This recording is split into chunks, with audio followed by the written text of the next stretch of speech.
I've got a henna plant behind me that's been growing really well, and looking at how I can produce the powdered henna and how I can use it in dyeing fabric or,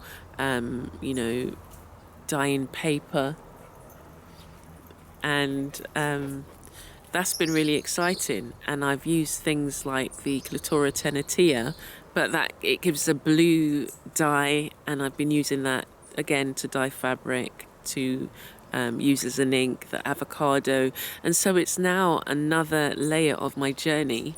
Not only look at what are the benefits of the plants, but we can get dye from plants, use the fibers, and the whole garden become, sustaining.